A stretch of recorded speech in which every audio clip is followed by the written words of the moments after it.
دوسرا کلمہ ہے جو خداوند یسوع مسیح نے صلیب پر کہا۔ پہلا کلمہ اس نے کہا لوکا طبیب کی معرفت لکھی گئی انجیل میں، اور اس کے 23ویں باب کی 34ویں آیت میں ہم نے دیکھا پچھلے جمعے یسوع نے کہا ہے باپ ان کو معاف کر کیونکہ یہ جانتے نہیں کہ کیا کرتے ہیں۔ اور آج دوسرا کلمہ ہے اسی انجیل میں، لوکا طبیب کی معرفت لکھی گئی انجیل میں، اس کے 23ویں باب کے اس کی 43ویں آیت میں ہم دیکھیں گے، غور کریں گے۔ پچھلا کلمہ معافی کا کلمہ تھا، اور آج جو کلمہ ہے ملاپ کا کلمہ ہے، یا دوسرے لفظوں میں کہہ رہے ہیں بحالی کا کلمہ ہے۔ سو ہم دیکھیں گے، لکھا ہوا ہے کلام قدس میں، ہم 42ویں آیت سے دیکھتے ہیں۔ پھر اس نے کہا اے یسوع جب تو اپنی بادشاہی میں آئے تو مجھے یاد کرنا۔ اس نے اس سے کہا میں تجھ سے سچ کہتا ہوں کہ آج ہی تو میرے ساتھ فردوس میں ہوگا۔ خداوند اس کلام کے وسیلہ سے ہم تمام کو خدا بڑی برکت بخشے۔ اب میرے عزیزو، لفظ فردوس جو ہے یہ 5 لفظوں کا مجموعہ ہے، اور فے، رے، دال، واو اور سین۔ فے سے فتح ہے، اور رے سے راج ہے، اور دال سے دروازہ ہے، اور واو سے وفادار ہے، اور سین سے سلامتی ہے، اور ساتھ ہے۔ اب اگر ان تمام لفظوں کو آپس میں جوڑیں تو فردوس کا دروازہ جو شروع میں آدم اور حوا نے گناہ کر کے اس دروازے کو بند کیا، اس فردوس کے دروازے کو، اس صدن کے دروازے کو بند کیا، یسوع مسیح کے صلیب پر جانے سے، اس کے دکھ سہنے سے، اور اس نے اس ڈاکو کو کہنے سے، جو طائب ڈاکو تھا جس نے اقرار کر لیا تھا کہ میں گناہ گار ہوں، اپنے ساتھی ڈاکو سے کہہ رہے ہم نے تو گناہ کیا ہے، ہم اپنے گناہوں کی سزا پا رہے ہیں، لیکن یہ تو بے گناہ ہے، اس نے کوئی گناہ نہیں کیا۔ اور پھر وہ یسوع سے مخاطب ہو کر کہتا ہے کہ اے یسوع جب تو اپنی بادشاہی میں آئے تو مجھے یاد کرنا۔ اب وہ فیوچر کی بات کر رہا ہے کہ مجھے یاد کرنا، لیکن یسوع مسیح سے کہہ رہے ہیں کہ میں تجھ سے سچ کہتا ہوں، آنے والے وقت میں نہیں، میں تجھ سے سچ کہتا ہوں کہ آج ہی فرام ناؤ، اسی وقت تو میرے ساتھ فردوس میں ہوگا۔ اب فردوس یا عدن وہ جگہ ہے جہاں پر باپ ہے، یعنی باپ کا گھر، خدا کا گھر، وہ فردوس جہاں پر جلالی تخت ہے، آسمانی جلالی تخت، جہاں پر اس جلالی تخت پہ باپ بیٹھا ہے، اور یسوع مسیح اس کے دائنے ہاتھ اس فردوس میں اس جلالی تخت پر بیٹھے ہوئے ہیں۔ فردوس وہ جگہ ہے جہاں پر شادمانی ہے، خوشی ہے اور سلامتی ہے، جہاں پر فتح ہے، جہاں پر یسوع مسیح زمین پر بھی راج کرتے تھے، آسمان پر بھی راج کر رہے ہیں۔ اب وہ تمام مقدسین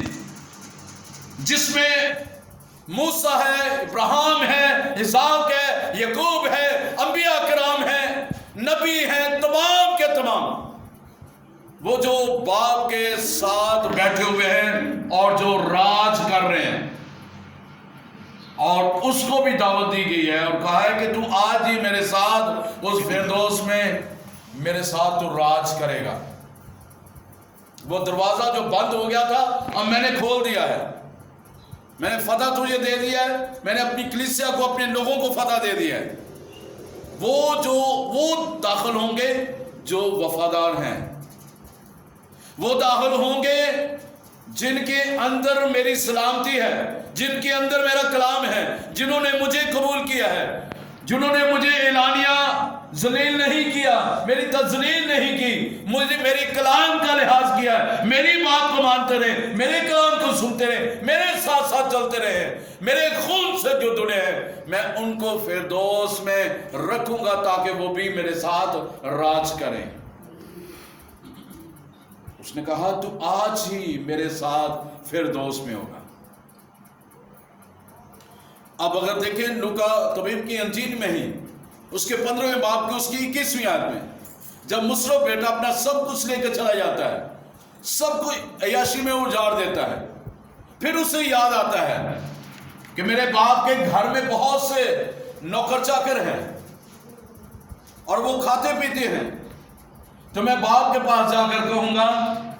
کہ باپ مجھے ان نوکروں میں شامل کر لیں، اور وہ چل دیتا ہے۔ اور میرے عزیزو، جب وہ جاتا ہے تو باپ دور سے دیکھ رہا ہے، بازو پھیلائے کھڑا ہے، اور باپ کے پاس پہنچ کر کہتا ہے، اس نے اپنے باپ سے کہا، بیٹے نے اس سے کہا، اے باپ، میں آسمان کو اور تیری نظر میں گناہگار ہوا ہوں، اب اس لائق نہیں رہا کہ پھر تیرا بیٹا کہنا، اب اس میں پچھتاوا ہے، وہ پچھتایا ہے، بھلے اس کے پاس کچھ نہیں رہ گیا، سب کچھ ختم ہو گیا ہے۔ جب انسان کی زندگی کے اندر گناہ آ جاتا ہے، جب بدی آ جاتی ہے، جب اس کے اندر کچھ نہیں رہتا، جب اس کی زندگی میں سکون نہیں ہوتا، جب اس کی زندگی میں تسلی نہیں ہوتی، جب اس کے اندر خدا کی وفاداری نہیں ہوتی، جب اس کے اندر خدا کا جلال نہیں ہوتا، جب وہ خدا سے چلتا چلتا ہٹ جاتا ہے، اور پھر اگر وہ پچھتا کر واپس خدا کی طرف آتا ہے، تو خدا یسوع مسیح اسے پھر کہتے ہیں کہ تو آج ہی میرے ساتھ فردوس میں ہوگا، اور اس میں اس کو بحال کرتا ہے۔ اور باپ نے بھی، جو اس کا باپ تھا، اس نے دور سے اسے دیکھا، باہیں پھیلا کر گلے لگا لیا اسے، تو گویا یسوع مسیح نے بھی اس تائب ڈاکو کو اپنے گلے لگایا ہے، اسے کہا ہے کہ تو مت ڈر، خوف نہ کھا، میں نے تیرا فدیہ دے دیا ہے،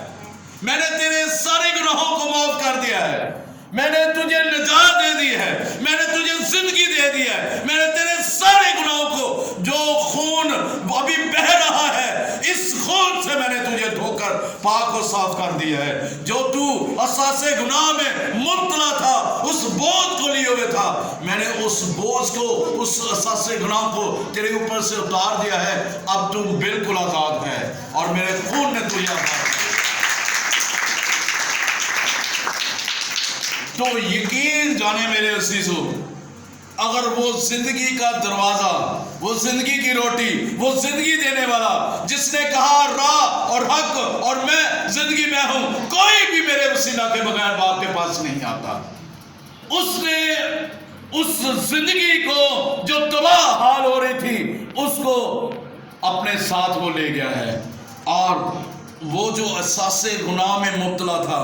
وہ جو اس کے اندر احساس تھا کہ میں گناہگار ہوں، جو ہی یسوع نے اسے کہا، اس کے سارے گناہ دھل گئے،